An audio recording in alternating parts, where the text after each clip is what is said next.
My husband vanished without a word. 3 years later, I saw him outside our home. Standing at the gate, he waved at me. Suddenly my heart began to race, not with joy, but with dread. Because right behind him stood a woman I'd never seen before, holding his hand. And in her arms a toddler, no older than 2, who looked exactly like my youngest son at that age. I didn't move. I didn't speak. I just watched, frozen, as the man who disappeared on us stepped forward like he still belonged here. Like nothing ever happened. Before we dive into my story, I'd like you to support us by subscribing to our channel and hit the notification button so you don't miss any of our stories like this. Tell us where you're watching from. We might give you a shout out in our next video. Now, let's begin. The morning he left was so normal, I almost hate myself for not sensing it. He kissed me on the cheek like he always did. He sipped half his coffee, muttered something about traffic, and patted our daughter's head as he stepped out the door. I remember folding the laundry on the couch, humming along to the cartoons playing in the background, thinking we'd talk more when he got home, about the rent, the groceries, and whether or not to take the kids to my sister's that weekend. But that moment never came. By noon, I texted him a reminder about our son's school payment. No reply. I figured he was caught up with work. He hated his job anyway, always said the office drained him. When it got to 4 p.m., I called straight to voicemail. Then 6. Then 8. That was when something inside me shifted. Not panic. Not yet. Just confusion that itched at the edges of my mind. I kept checking the door, then the phone, then the clock. I fed the kids, bathed them, and laid them down. But I didn't sleep that night. The next morning, his side of the bed remained untouched, perfectly smooth like a hotel sheet. Still, I didn't cry. I told myself there had to be an explanation. Maybe he lost his phone. Maybe he had an emergency out of town. But 2 days passed. Then 3. Then 5. My calls went unanswered. His work said he hadn't shown up either. They thought he'd taken an urgent family leave. But I was his family. No one had heard from him. He'd simply vanished. At first, I tried to shield the kids. Daddy's working hard, I'd say, but my daughter was too smart. She stopped asking by the second week. My son clung to the door every night, whispering to it like it could bring his father back. That shattered me more than any betrayal could. I was left to explain something I didn't even understand myself. He left no note, no message, no warning. Just silence and a half-sipped cup of coffee. I kept calling for months. I contacted hospitals, the police. Filed a missing persons report. Nothing. No accidents. No sightings. It was like he'd been swallowed by the earth. I checked his accounts. Emptied. I searched his drawers. Passport gone. The more I dug, the clearer it became. He didn't disappear. He left. Willingly. Carefully. Intentionally. And I had to accept the cruelest part of it all. He wasn't lost. He was gone, and he chose to be. Bills piled up like unanswered prayers. I sold my wedding ring just to pay rent 1 month. I picked up 2 jobs, cleaning offices by night and waiting tables by day, because the kids needed food and a roof. I learned to fake smiles. I forced myself to function. I never told my family the full truth. I couldn't bear the pity or the whispers behind closed doors. I became a ghost in my own life, showing up for everyone but myself. I hated him. I hated him with every inch of my being. Not just for leaving me, but for leaving them. Our children didn't deserve that kind of abandonment. They didn't deserve to see their mother cry behind closed bathroom doors, or watch her pretend everything was fine just to avoid breaking them further. They were innocent, and yet he vanished without looking back. No birthday calls, no letters, Not even a whisper of regret. He wasn't missing. He was cruel. I once stayed up all night replaying our last week together. I scoured every memory, every conversation, for signs I might have missed. But there were none. No arguments. No tensión. If anything, he seemed lighter that week, more patient, oddly kind. I mistook it for love. In hindsight, it was closure. His closure. He had already made up his mind. I just didn't know I was living in the final chapter of our life together. Eventually, the missing person case went cold. Adults have the right to disappear, the officer told me flatly, sliding the file into a drawer. I remember nodding numb. My reality had become so warped that even disappearing was considered a right. That night, I went home, looked my children in the eyes, and promised them I'd never leave, no matter what. I said it softly, like a prayer. And in that moment, I became both mother and father, protector and provider. I buried my broken heart beneath duty. But the hardest part wasn't the struggle. It wasn't the bills or the loneliness or the fear. It was the not knowing. The uncertainty gnawed at me every single day. Was he dead? Was he happy? Did he ever think about us? About me? Did he lie awake with guilt or sleep peacefully beside someone else? I needed answers. Closure. Even pain would have been better than this silence. But all I got was time. And time doesn't heal. It numbs. And then one afternoon, exactly 3 years to the day, I was wiping the kitchen counter when I caught movement outside the window. I turned instinctively and froze. There he was, standing at the gate like a memory resurrected. Same jacket, same tilted smile. He raised his hand and waved. And my heart didn't leap. It collapsed. The years that followed his disappearance didn't move in days or weeks. They moved in survival. I measured time by unpaid bills, children's growth spurts, and the sound of my own breath at night, trying to convince myself I still existed. The pain never fully faded, but it hardened, like a callus over an open wound. And the silence he left behind didn't just echo through the house. It took up residence in my bones. Each morning I woke up not because I wanted to, but because I had to. I had mouths to feed and little eyes watching me for strength. My daughter was only 6 when he left. She used to draw pictures of our family and ask me where Daddy went on his trip. At first I lied, told her he went to work somewhere far away. She would leave her drawings by the window, thinking he might come by and see them. But children aren't fools. After the first birthday he missed, she stopped drawing. She stopped asking. She started sleeping with the light on, whispering things to her teddy bear at night that she wouldn't tell me. I think she knew, and I think part of her still hoped. My son was just a toddler when it happened, too young to understand why the man who used to toss him in the air like a superhero never came back. But even babies remember warmth. For months, he'd crawl to the door every evening like clockwork, waiting for a sound that never came. And when it didn't, he'd just sit there, quietly, like he was punishing himself for hoping. That image broke me in ways I couldn't put into words. I wanted to scream at the world, at him, at God. But I couldn't afford rage. Rage didn't pay rent or buy school shoes. I learned to function through numbness. That was the only way.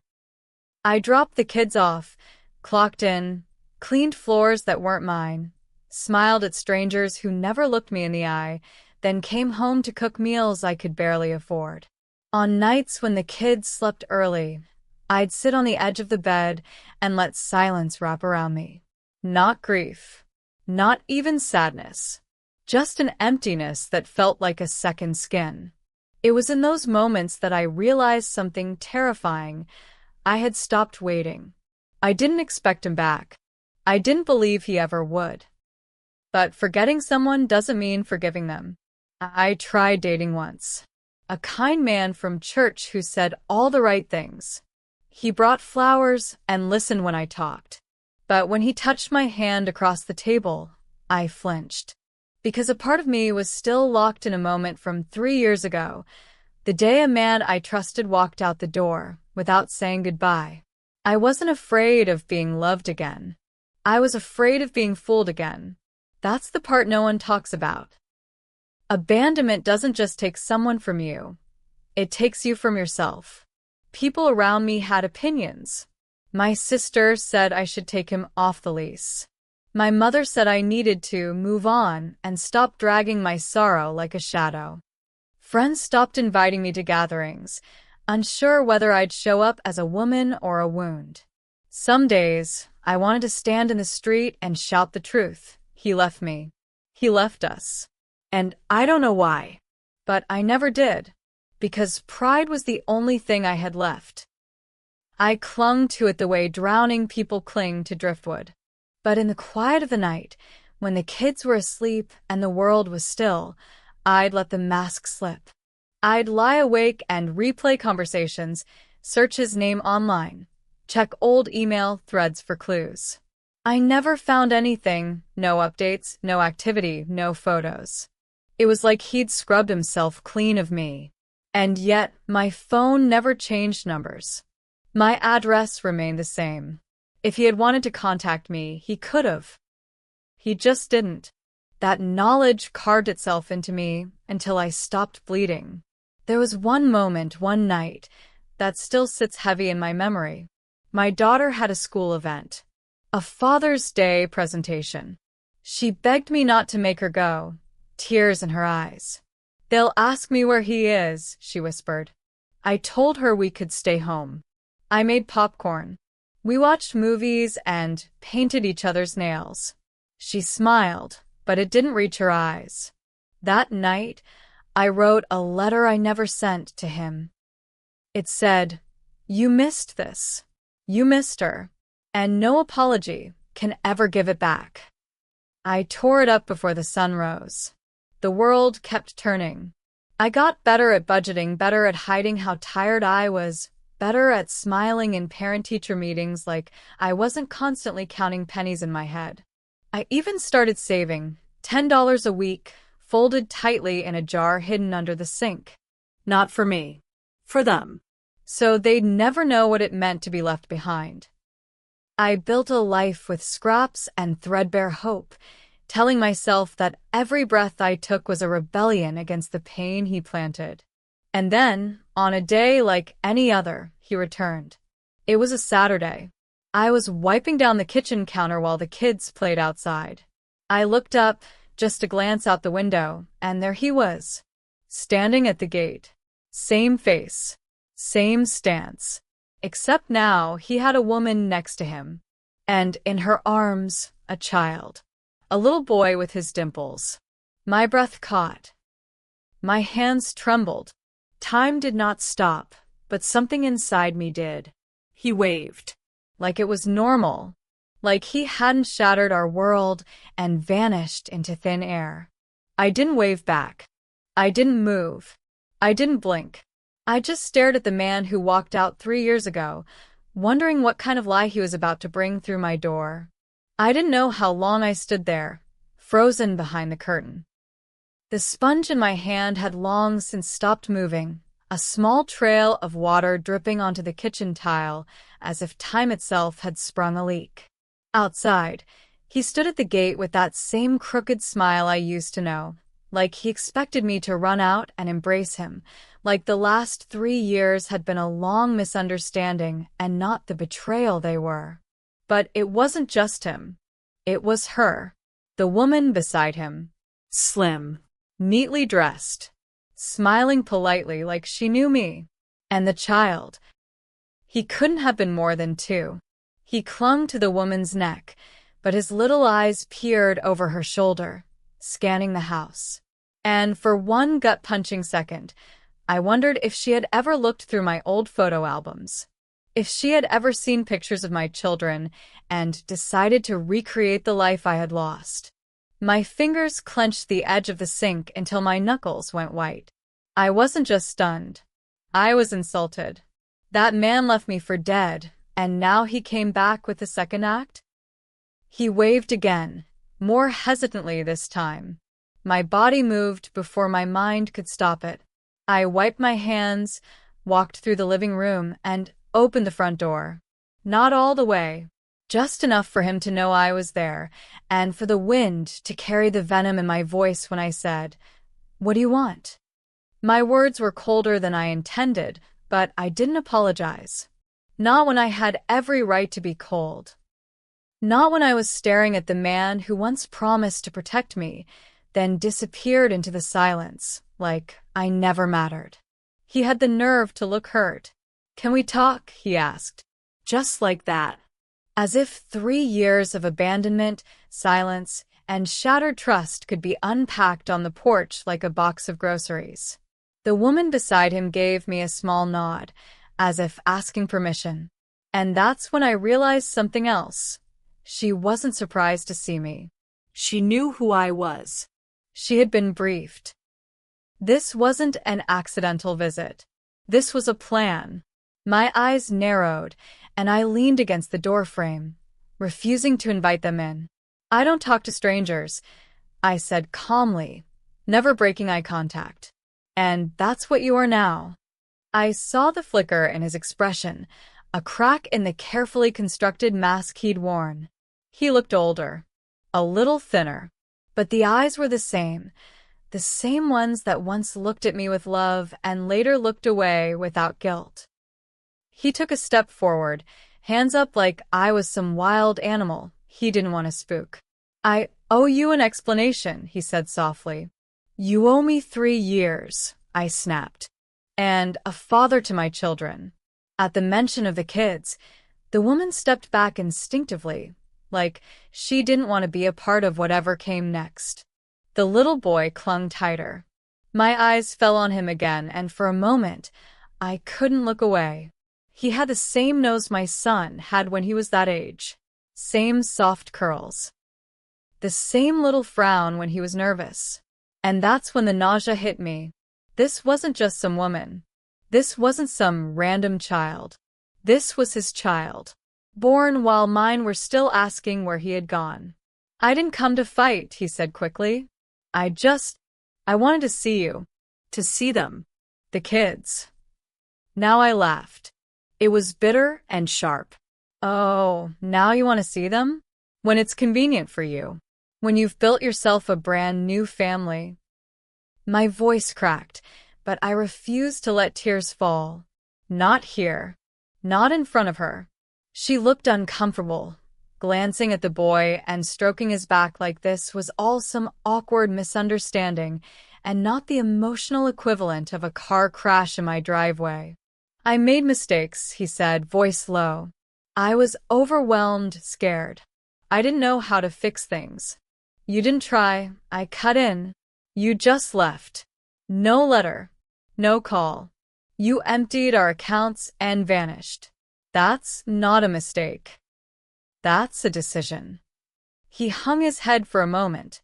"I thought you'd be better off without me." "Then why are you here?" I asked. "To see if I survived your ghosting? To collect guilt points." The little boy started to fuss, and the woman quietly walked him a few paces back toward the sidewalk, trying to soothe him. I watched them, and something shifted in me. Not softness. Not forgiveness. Just clarity. He had moved on. Started a new life. Created a new family. And now he wanted what? Re-entry? Closure? Access to my children like the last 3 years didn't exist? He looked back up at me. "Please." "Just 5 minutes. Let me explain everything." "No," I said. "You don't get 5 minutes. You had over 1,000 days to reach out. You didn't." His jaw clenched. "I didn't think you'd forgive me." "You're right," I said. "I won't." With that, I shut the door, not slammed it, but closed it slowly, firmly, like lowering a curtain on a play that should have never been written. I leaned against the wall, breath shaky, heart pounding. Through the window, I saw him still standing there, staring at the door like he expected it to open again. But it didn't. Not this time. He could wave all he wanted. That part of my life was buried. And yet, somewhere deep inside me, a question festered. Why now? Why really come back after all this time? And that question was about to lead me to a truth far worse than anything I could have imagined. I didn't sleep that night. Every time I closed my eyes, I saw his face at the gate, that worn-down expression begging for something he hadn't earned. I'd spent 3 years trying to forget him, to patch the wounds he left behind. But now his return, it stirred up everything I thought I had buried. I couldn't stop thinking about his voice, his words, the way he said he just wanted to see the kids. Why now? What did he think he'd find? A warm welcome? A family frozen in time waiting for him to come home? The next morning, I sat at the kitchen table staring at my phone. No calls. No messages. He hadn't tried again. Not yet. I almost felt insulted that he gave up so quickly. Part of me wanted to call and scream at him, demand answers. But the smarter part of me, the one that had grown stronger over 3 years of raising kids on my own, knew better. So instead, I called a friend of mine who worked at a local private investigations firm. I didn't tell her everything, just enough to light the fire. He came back after 3 years. I need to know where he's been. Within 48 hours, she sent me a file. His name. His new address. A few photos. Dates. Documents. I locked myself in my bedroom and flipped through them slowly, like peeling open old scars. There was no dramatic story. No tragedy. No accident. He hadn't been kidnapped. He hadn't lost his memory. He hadn't been stranded in another country. No. He'd been living 40 miles away, working at a mid-level logistics company, attending church every other Sunday, and enrolling his new son in preschool. He hadn't fallen off the grid. He had simply drawn a new one without us on it. But what chilled me to my core was this: he married her. The woman at the gate. 2 years ago. On paper, their wedding certificate was dated less than a year after he vanished from my life. Which meant that while I was filing missing person reports and borrowing money to keep the lights on, he was picking out suits and cake flavors. I dropped the file onto the floor and just sat there. No tears this time. Just rage. Pure, quiet, vengeful rage. He didn't leave because he was lost. He left because he'd already found someone else. I thought I had reached the edge of heartbreak, but this pushed me beyond it. I started looking back with sharper eyes. Remembering the odd late nights, the sudden business trips, the cash withdrawals. He had been planning his exit for months before he walked out.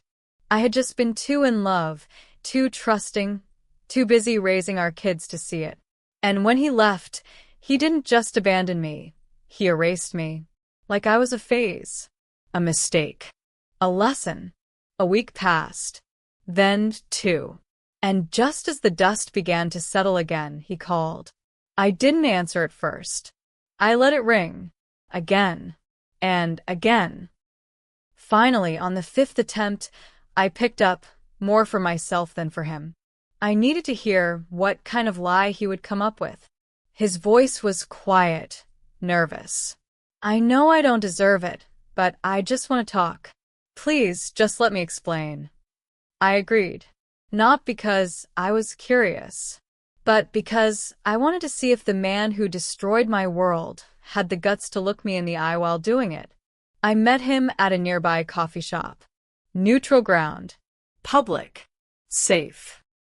He showed up wearing that same nervous half-smile, holding a coffee he didn't drink. I didn't say anything. I just folded my arms and waited. He started slow. Said he'd been overwhelmed. Said life got too heavy. That he felt like he was drowning. that he made a mistake, that he didn't know how to come back. And then he dropped the line I'll never forget. I never stopped loving you. I just didn't know how to be the man you needed. I blinked. Laughed. Not loudly, but with the kind of disbelief that stings more than any scream. You didn't stop loving me, but you married someone else? I asked, voice level.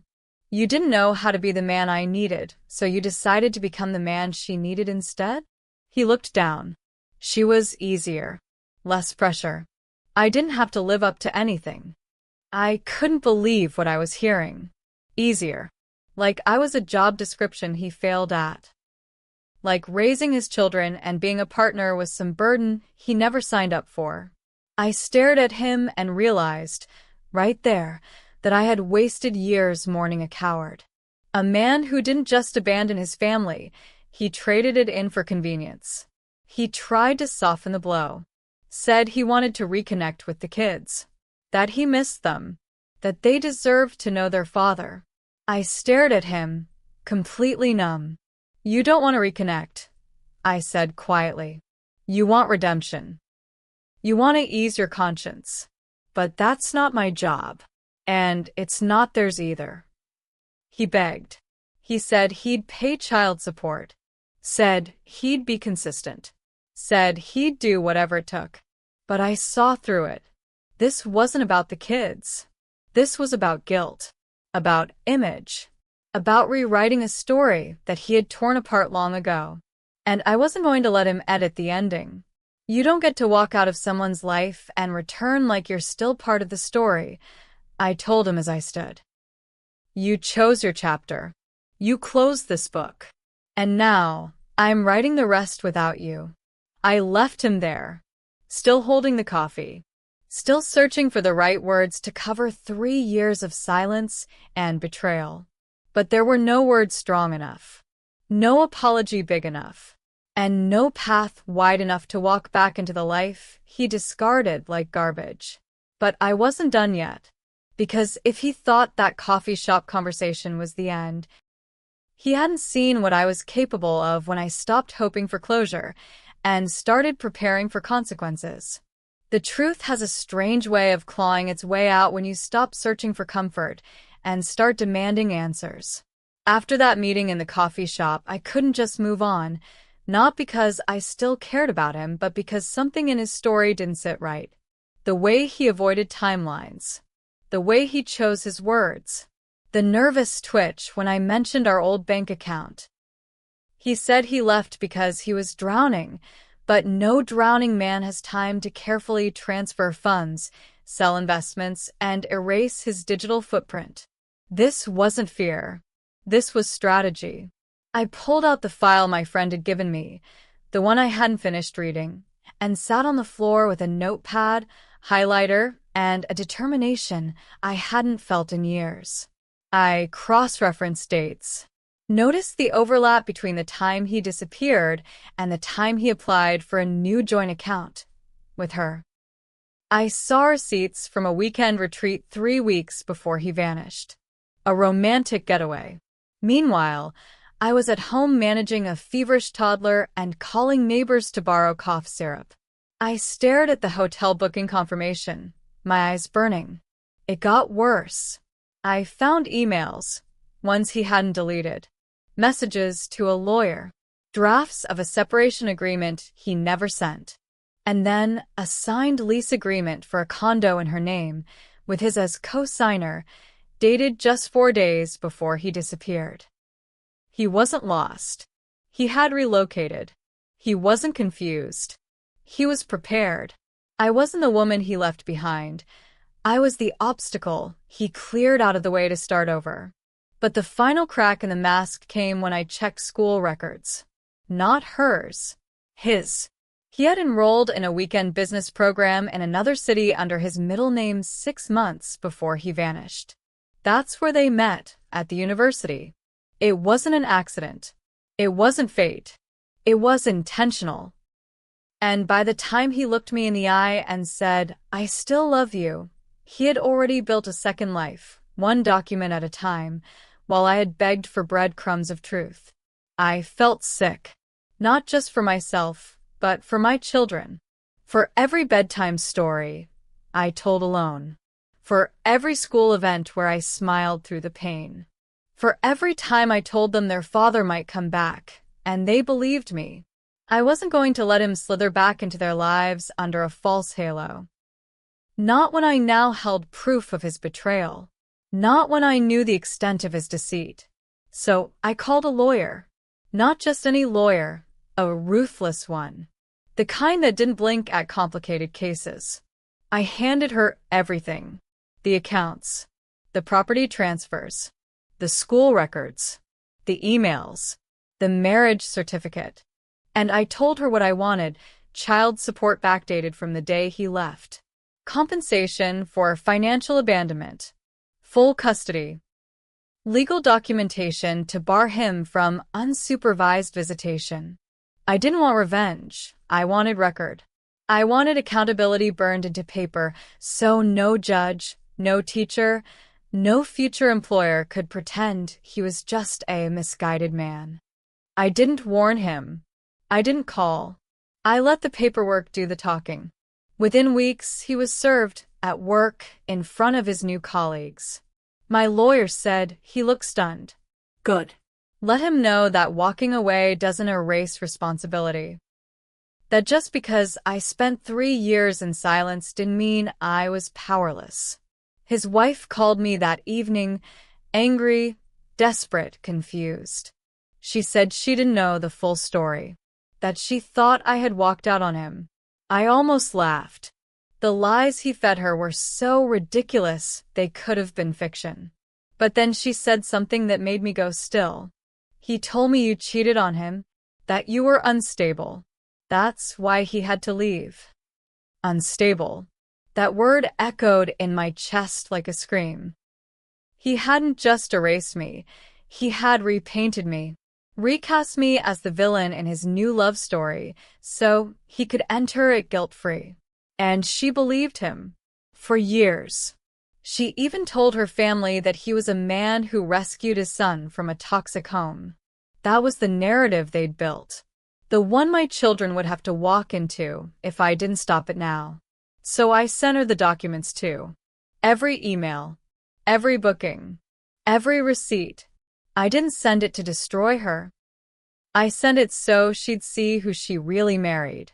And I told her she had a choice: stand by him and enable him, or stand aside and let the truth breathe. She didn't reply, but 2 days later he called. "You ruined my life," he said. "No," I replied. "I exposed the life you chose to build on a lie." He tried to yell. I hung up. I was done giving him airtime in my head. The court date came. He showed up with a lawyer who looked equally embarrassed. The judge reviewed the timeline and documents. And when she looked at me, I saw something I hadn't seen in a long time: validation. I won full custody. I was awarded 3 years' worth of support. And a court order was put in place to ensure that he would not come near the children without formal supervision. He barely spoke in the courtroom. He just stared at the floor like a child caught stealing. When I walked out of that courtroom, I didn't feel victorious. I felt clean. Like I had finally peeled off the last layer of shame he had wrapped around me. And when I got home that evening, I sat down with my kids, pulled them close, and told them, "I fought for us. Not because he matters, but because you do." But I still had one thing left to do. Because justice is one thing. But closure? Closure comes when you decide it's time. They say closure is about forgiveness, letting go, moving on. But for me, closure wasn't soft. It wasn't some peaceful moment wrapped in sunshine and clarity. My closure came when I stood at the doorway of my life, looked at the wreckage someone else had caused, and chose to keep building anyway, with or without an apology. I didn't wait for him to feel remorse. I didn't hope for some grand realization on his part. Instead, I lit a match to the illusion he left behind and let it burn until the smoke cleared. And what stood in the ashes was me. No longer broken, no longer begging, just done. After the court ruling, I had the final word. And I intended to use it, not out of vengeance, but to seal every door he might ever try to reopen. I wrote a letter. Not for him, but for myself. It was short, factual, cold. I mailed it to his office, addressed in my handwriting, so he'd know I meant every word.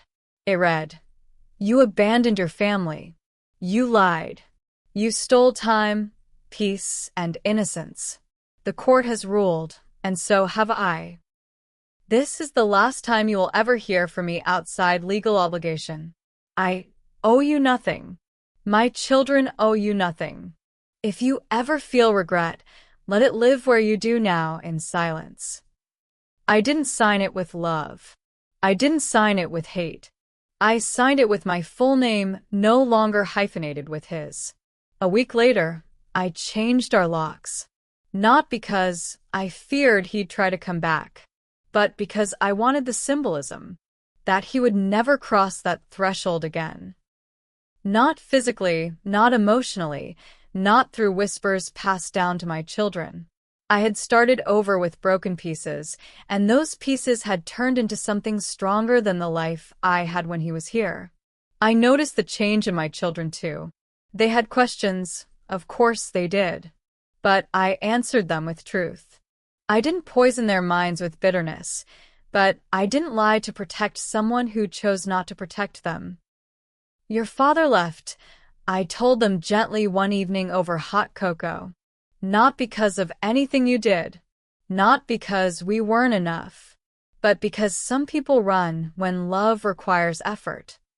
My daughter nodded slowly, her eyes older than her years. My son leaned into me like he always did. That night, they slept better than they had in weeks. And so did I. Weeks passed.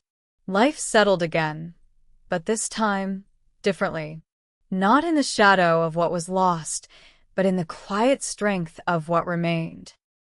I smiled more often, laughed freely, took photos without cropping myself out.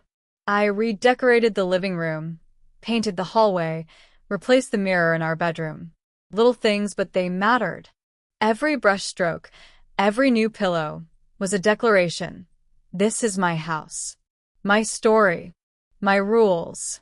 One afternoon, while sorting through old boxes in the attic, I found our wedding album. I sat on the floor, surrounded by dust and forgotten keepsakes, and opened it. For a moment, I let the pictures speak. I saw the woman I used to be, bright-eyed, naive, hopeful. She didn't know how the story would twist. She didn't see the storm coming. But I didn't pity her. I thanked her, because it was her strength, her resilience, that got me here. I took the album, walked outside, and dropped it into the bin. That part of the story was over, and I wasn't going to carry it anymore. Then came the unexpected moment, the final twist. A letter arrived in the mail. Handwritten. No return address. I opened it cautiously, already suspecting the author. It was from her. The woman he married. The one who had stood at the gate with that child. Her words were raw, Honest. She had left him. Said she found out he'd been lying to her about more than just me. That he'd manipulated her family, even taken loans in her name. That he was now facing charges for fraud at work. She said she wanted me to know I wasn't crazy. That I had never been the problem. That she was sorry for ever believing him. I didn't feel triumph. I didn't feel pity. I felt confirmation. That when you do the right thing, even when it's the hardest thing, the truth finds its way back to you. I folded the letter, placed it in the back of a drawer, and walked away. My final decision wasn't dramatic. It wasn't loud or theatrical. It was quiet, Steady. unshakable. I chose to protect my peace. I chose to raise my children in truth. I chose to honor the pain without being defined by it. And most importantly, I chose to live. Now, When I hear their laughter echo down the hallway, when I tuck them in at night and feel their arms wrap tightly around me, I don't think about the man who left. I think about the woman who stayed, the mother who rose, the warrior who rebuilt a home from ruins. He knocked on the wrong door when he came back. Because I wasn't the same woman he left behind. I was stronger. Smarter. Whole. And I never looked back again. If this story moved you, don't forget to like, subscribe, and share it with someone who needs to hear that walking away from what broke you is the first step toward real peace. Leave a comment below if you've ever had to rebuild after betrayal. And remember, sometimes the strongest thing you can do is simply refuse to look back.